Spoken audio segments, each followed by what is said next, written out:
What is up? Join me as we transform the middle section of P.A.W.S into a huge recreational garden area, and it's going to join everything together. Can't wait. Let's go and have a go at it.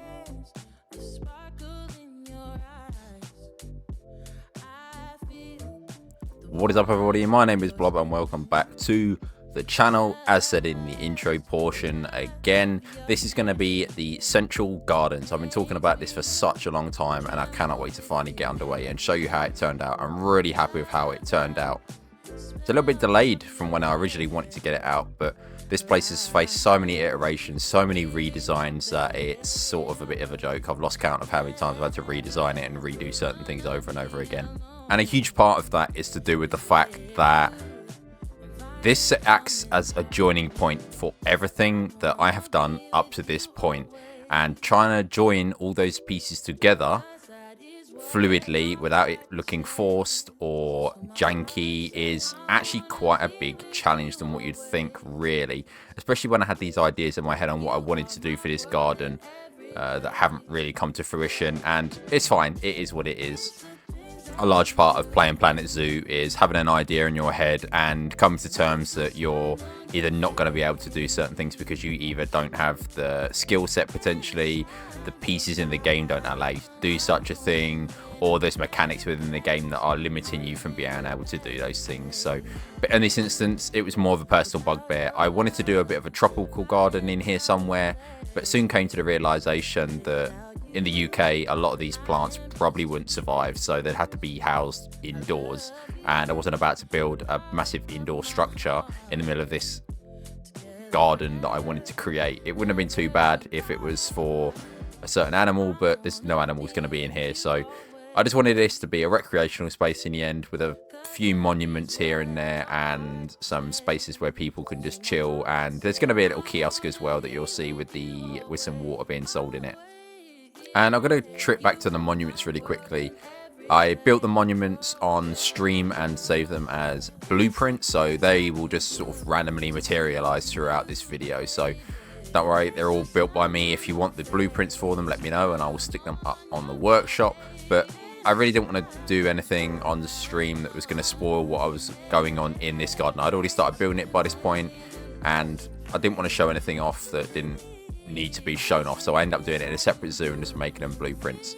But huge thank you to everyone who has been turning up to the streams. I've noticed a few people coming over to the streams from the videos and giving help and feedback on the monuments when I was building them, and I'm really grateful for the feedback and all the support that's been sort of going on the channel recently, whether that be on the YouTube channel or the Twitch.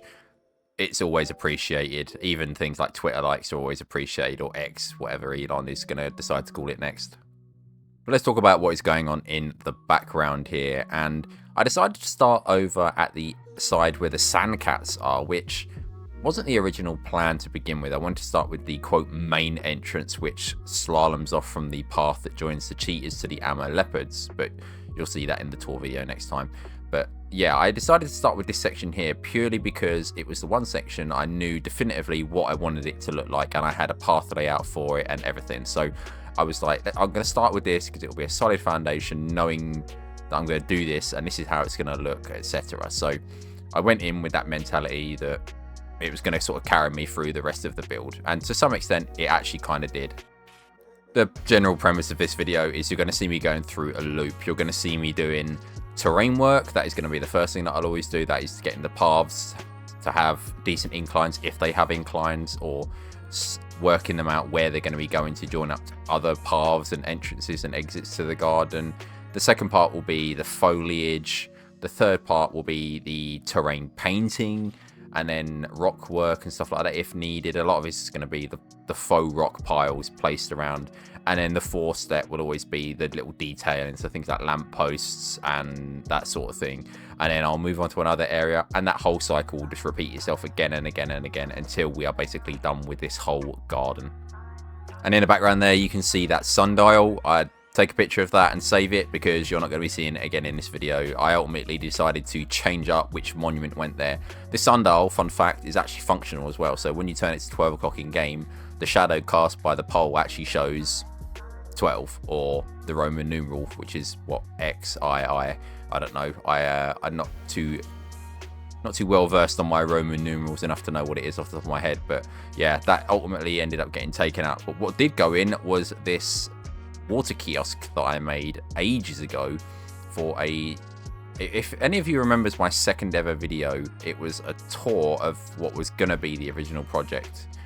And it had this water kiosk behind one of the habitats, and I really loved how it looked. And it had the same sort of look that the gift shop had and the entrance. So I thought, you know what, these all blend together really well because they're my sort of style. So I can quite happily take this and put it in and make a small little recreation area. But you can see here the terrain work is just not favourable for it. The incline where these benches are is just way too high. So bit of terrain work. You see me doing loads of this and working out what I'm going to be doing with that. But yeah, really happy with how this water thing looks and how it sort of fits in this little area. You wouldn't end up having huge shops, so these little kiosks work perfectly for it. I feel like too large of a shop would take away from the whole aesthetic that I was going for as well. The whole vibe I wanted with this garden was, I've said it so many times already, but I wanted this to be like a recreational space. You've reached the halfway point in the sanctuary. It's just a chance to sort of put your feet up, have a little relax, maybe get something to eat, have something to drink before carrying on the rest of your journey. Or maybe part of your itinerary is you're going to go and meet the cheetahs, which are not too far away from here, and you've got an hour to kill before you have your meet and greet. Guess what? You can spend that hour sitting in here if the weather is obviously favourable. If it's a bit miserable and dreary, I should probably be building shelters to accommodate for that. But I mean, it's not too long of a walk if you were to go back to your hut if you were staying in one of those. So it's always an option. I know when I go to things like zoos and such like thing, I'm not constantly walking around all day. You do take these moments where you need to sit down, and recreational areas really are important in places like this as well for well-being of guests and such. But also, this central part needs to act as a home for the tower. Dommel Tower, as I've been calling it pretty much since day one, was made by none other than Dommel, and it really needed somewhere to sit, and I wasn't sure where to put it. It felt a bit odd just putting it in the middle of, say, a round pathway, or human roundabout as I call them. But I thought it needed something a bit more grander. You know, you have this beautiful tower that takes up the skyline and is present wherever you go, and I felt like the area around it really needed to be fitting of that same beauty. So being able to do pretty much a whole garden for it has been amazing. I've loved it. I adore foliage in this game, if you couldn't tell. So been really good to do something for that and give this tower a home to call home, as well as a lot of the other blueprints that I've mentioned that I created for things like monuments. The monuments, you'll see as I put them in, I will sort of just go through the thought process of them, because some of them are a little bit more intricate than others. One of them even has like a little bit of lore attached to it, because we love lore over here. Yes, we do. And again, it's just the same thing that I've been doing the whole time. So I've now done that first part, and now it's me doing the terrain work, getting this like incline going so that I can join the bridge entrance up to the rear of the garden. But then it also slopes down to where the sanctuary is going to be continuing on after this garden is complete. Obviously, this is the halfway point, so the other half needs somewhere to be able to go as well. But as we're going, you can see here, it's just copious amounts of creosote bushes, custard trees, the faux rock piles as well. I try and include the goldenrods in some places as well, and this is just me sort of like taking little walks around. Again, really encourage you to do this just to make sure that if you're using multiple elevations, that it really works for how you want it to look. And for sightlines, I don't want you to be able to see, let's say you're walking across the bridge, I wouldn't want people to be able to look straight across the bridge and see everything in the garden from the bridge. Like, I want you to be encouraged to walk across the bridge and take a little trek and walk around the garden if it's something that maybe piques your interest. So I think you need, again, to create that element of exploration and discovery. So really make sure that you're playing around with things like your sightlines in particular. But yeah, like I said, it's just ample amounts of creosote bushes, buffalo grass, custard trees, although I'm trying to cut back on the use of custard trees because I've noticed that their render distance is kind of awful. You sort of move about a foot away from the bush, and then the leaves start doing very wacky, crazy things. So trying to sort of rein in the use of those. But you've got things like black poplar trees, oak trees, yew trees, ash trees. Adore all of these things. They're so, so good. And then other things for pops of colour, we've got the creosote bushes with the yellow flakes in, blue stems, even things like the drin grass and I think they're called like hawthorns and stuff like that. They've just got that pale white tinge to them that adds a little bit of colour that differs from the usual shades of green that I'm using around the place. And then I'm using things like daisies, buttercups, and even poppies in some areas to just give the buffalo grass a little bit of colour and life as well, just to keep it from being just a solid carpet of green. But I think the terrain paint sometimes help with that as well, especially in these little recreation areas where people are able to sit down, where you've got the sand. That sort of pop of yellowy beige really does help with a bit of variety in the whole area. And now in the background here, you can see me messing around with the links window. This is going to be the forest window. So I wanted this bit to be quite overgrown and have a similar sort of vibe to the Amur leopard indoor area that's situated at the back of the zoo as well. Again, you need to remember that the whole point of the lynx habitat is that it was set into 3 separate viewing experiences. And one of those viewing experiences, the one that's inside the Guardian, was a forest. So while you're looking through the window into what looks like an emulation of a forest, I want you to feel like you're standing in a forest as well, so that it makes you feel more immersed. If you're standing in a big open area and you're looking into this crowded, shaded area, I think it doesn't really bring you in and pull you into that same feeling.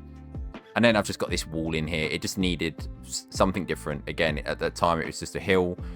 Being able to put this wall in just help break it up a little bit. Again, it's all one garden, but I've tried to segment it best I can using all the different elements at my disposal. And the Indonesian rock is just an amazing panel piece anyway. And then just scattering out some statues and such like that, just for a little bit more, again, life. A reminder that you are in a cat sanctuary with the big lion there. And this monument is the first one that you're going to be seeing that stays anyway. And kind of a wacky story. I made this small, I call it like a rotunda. So it's like a circular bit that sort of dipped down into the ground, and guests could obviously like step into it. And it used to have a pillar in the middle with a rock. Not a rock. It used to have a pillar in it with a fountain. But then I thought to myself, it doesn't really make much sense. You know, like what's the point in having something that people can walk down into if all they're going to do is get wet by standing next to it? So ended up changing it, took the fountain out and put a faux rock in there and turned it black. And the idea being that this black rock is supposed to be a meteorite. And I'm not a meteorologist, or well, not a meteorologist. I'm not whatever the word is for someone who studies rocks. I'm not well versed in that field at all whatsoever. So I know a lot of these things often make their way to museums and such and are submitted for science reasons, because it helps people or scientists establish the origins of the universe, as it were. But I gathered that the lore behind this one would be that this rock has sort of been sitting out of here for so long and was only recently discovered that all of its scientific value is kind of lost to time because it's not been picked up sooner. So it's been sitting around for maybe a few hundred years or something like that, and instead of sort of getting rid of it or discarding it, the sanctuary has decided to put it on display for people to be able to have a little bit of a look at as well. So yeah, I'm sort of doubling with ideas of what I could call it and such thing, but nothing is concrete just yet. I kind of like the idea of calling it like St. Alban's Star or something, because when it originally fell, those who originally saw it mistook it for a bad omen, or that the sun was crashing to the earth or something like that. Because obviously way back when, many moons ago, people were a lot more susceptible to that sort of information. If something fell from the sky, then it was considered a bad omen. You've got the song with the ravens as well, or whatever is the magpies, one for sorrow, two for joy. Again, it's all stemmed from bad omens and superstitions So originally when this meteorite fell to Earth, maybe the people who saw it in St Albans thought that it was a bad omen, and therefore it got this bad rep when it was originally found, because it was tied to this historical bad omen. But enough about that. That is one of the monuments. The others will be making their way in as well. And then we're just joining up the path bit to the links area, and then this will wrap back around to the tower and the water kiosk. And again, this needs to feel overgrown. That was the whole vibe that I was going for, and I really think that I've managed to achieve it. It's just going to be like a small sub path off of the main path, and then to the left of this I've got a exhibit box that has butterflies in, and I've just made all the walls invisible and null so that it feels like you're walking through the garden still, and you can see these cool butterflies flying around as you walk through, and really happy with how that looks. I adore the walkthrough exhibit boxes, but I kind of wish that they'd sort of done more with them, because when you think there's only 4 or 5 animals that you can actually put in them, and they were released quite a while ago now, so I was kind of hoping that something would have been done more with them. But for the purposes of this video, they work beautifully, because butterflies are one of the few things that are native to the UK that I could put in here. Going back to the meteorite just quickly, you see me putting a canopy over it because I thought, being open to the rain, I don't know whether these meteorites are considered like really hard and therefore wouldn't weather in the rain, but at the same time I thought maybe they would still be made of rock that is partial to erosion from the elements. So we'll add a canopy in just for the sake of protecting the meteorite, but also it's something a little bit different. It's a vertical element to the whole monument. And then you saw me using some signs there as well. You see one just there next to the Lynx habitat. I decided that I was going to add my third blueprint to the sanctuary, and they are lions signs. Lion signs are absolutely incredible. I have sort of came to the conclusion that when I was walking around this place, it didn't really feel like a sanctuary because you didn't have the information that you needed. And then lion signs came along and they've changed everything. I've managed to make it look a lot more educational. I've managed to make it look a lot more like a sanctuary. I put a screenshot on Twitter during the week saying that I absolutely adored the signs and that they really did help the vibe of the whole zoo. I'll put a very quick flash to the screenshot right here. But yeah, I absolutely adore these. I'll put a link in the description. Lion's work is absolutely phenomenal, but I think with that, it's going to keep me at 3 blueprints for the whole sanctuary. I don't think I'm going to be using any more. I don't think I'm going to be needing any more. So we've got the car park components that we use. We've got Donald's tower that he very kindly made and donated. And then we've got lions signs that really help the detailing and the whole vibe of the place. But we're slowly working our way toward the quote-unquote main entrance of the Central Gardens, and it's going to be the introduction of our second monument, and that is going to be the entrance sign itself. I made it on stream and some people liked it. Some people said that it was a little bit creepy and unnerving, and that's because it is a massive hand that comes out of the ground and holds onto the sign, a bit like how you know, when you have people that have phone cards, when they're like, I'll take my card, and they'll hold this card with their fingertips.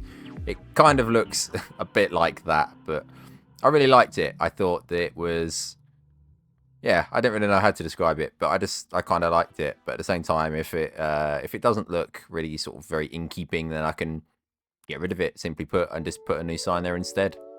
But I'm going to slide into a tangent, which is this next monument, and it is the fountain. What is a garden without a fountain, of course? And this one was, I wasn't sure about it at first, but it really did start to grow on me the more I contributed and added to it. And the premise is that I used the mud pillar technique to make these 2 rings. You've got a smaller ring and a larger ring, and then ended up skewing them so that they're a bit like the rings on Saturn, but they're at different tilted angles. So they're not completely flush. You can slightly see it if you was to pause the video. You can see that the inner one is tilted at a different angle to the outer one. And I just think it added something a little bit different. And then in the middle, you've got just the fountain that you would have in this situation. And then I just put these columns around the outside just for a little bit of detailing. yeah, it really grew on me, this fountain. Originally, I was sort of like, this is probably the weakest monument out of the lot that I've made. But in the end, I think it is... I don't know. There's only 3 in here at the moment. There will be a 4th joining, but at the moment, I'm not sure where I'm going to be putting it. So you'll see an empty gap in the garden at the end when we go through the cinematic. But that's because I've got something that's going to go in there, and I didn't want to show it before doing the halfway tour. But yes, the halfway tour, I hear you ask. When is that going to be coming? It's going to be coming sooner than you think. I think I'm going to be doing it by the end of the week, and it'll be out. I've been doing a lot of the detailing as I've been doing the garden. I didn't want to sort of spend time messing around with the garden. So in between redesigning this garden for the 50th time, I have been jumping in here and adding in lion signs, tidying up little areas here and there, bringing everything together so that the halfway point, what is done, and I don't need to sort of go through the video and go, oh, this bit's still under construction, this bit's still under construction. There are definitely bits that I want to rework, and I will probably highlight those with a little icon in the video, but we'll cross that bridge when we come to it. At the moment, we are just doing this garden. But it's coming. It's going to be here. End of the week, weekend even, potentially. The halfway tour will be here. And I just wanted to take a second to sort of just say a huge thank you. Even though we're, only 14 videos into this whole sanctuary, this project has evolved in a lot more ways than one. Obviously, you have the physical element where it's just grown exponentially from this car park into this huge sprawling metropolis of buffalo grass. But I also feel like it's represented the growth of my skill set and also the channel as well. You know, like, I'm grateful to everyone who's stuck around and had so many great comments to say about the whole thing and given feedback and stuff like that. And what started off as a conservation project for large cats has turned into our zoo. As much as it might be me sitting here placing all of these rocks and buffalo grass, I really do consider P.A.W.S our project and our zoo because of the contributions that everybody makes in so many different ways. You know, I could sit here and list 50 million people who I would want to thank. You've got people like Sparrow, Gunther, and all of the folks in his Discord for just being absolutely amazing. They all make amazing content as well. And I think when you see what other people are able to do, it spurs you on and pushes you on to sort of to do your projects justice as well. And then you've got people like Patcher as well. Patcher's like one of the coolest people I've ever met, but don't tell him I said that because he might get a little bit big-headed. And then you got people like Koki as well. Koki is sort of like he cheers me on from the shadows. I don't really speak to Koki that much, but he's always sharing my content around without me even knowing, bless him. Absolutely amazing individual as well. And then I've got all the folks who have been around since my early Twitch days, which is nearly 3 years, something crazy like that, and spurred me on. People like Amy have pushed me to even start this YouTube channel. So the whole reason why you're watching these videos right now is probably because of her. So if anyone needs a huge thank, it's Amy as well. And then I've got people like that have just milled around in the streams over the years. I've got people like Greth, Luke, who have been absolutely amazing. I've got Luke from WWF, who has also dropped by and done some amazing things for the channel as well. Fox, who contributed to the theatre video but has also been sort of the cheerleader from the shadows. Another absolutely amazing human being, Fox is as well. And Donald, thank you for the tower again. Amazing stuff. But I think that's the mush out the way now, and I can carry on with what's going on in the background. You can see me, I've got to the point where I'm literally just adding details, things like lampposts, more of lion signs. We've got my trees that I've made with the triangular protected barrier around them, where they're growing new trees in a sanctuary as well. And then just little details. So we've got the falling leaf things as well. And then I end up finding a speaker and adding a speaker with the ambient forest noises, because I think they make this what it is sometimes, you know, when you're standing around in these open areas with the HUD off and hearing the birds chirping and such. It really gets the dopamine going. It's amazing. I love it so much. And last but not least, we've got a little park in this area here. Whether this will stay, I don't know. Sometimes I look at it and I think it doesn't fit in, and then other times I look at it and think how many more opportunities am I going to get to actually place a playground in the sanctuary? So I don't know, it probably might stay, but at the same time it could easily go as well. But I needed something just to fill this little gap, and given that this was like a small recreational area where people can sit down, it would give people a chance to let their kids sort of play while they put their feet up and just rest for a few minutes.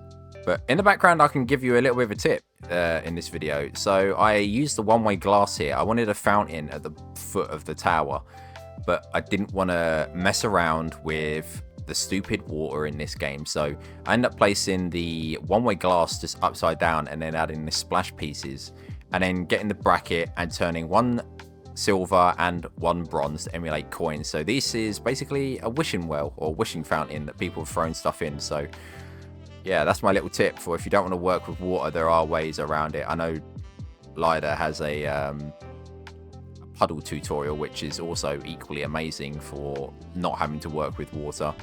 And then we just go and snatch the seesaw from the playground as well and put it in. And the last little detail are these little placards. These placards would have information about signs or about certain sections that you're looking at within the garden. But I'm going to be calling it here for the video on the voiceover portion. I'll allow it to run through to the end, and at the end we've got cool cinematics as you go through as well. But huge thank you for everything. I will catch you in the next video, and I love you all, and I will see you at the halfway tour. Peace out. Bye bye.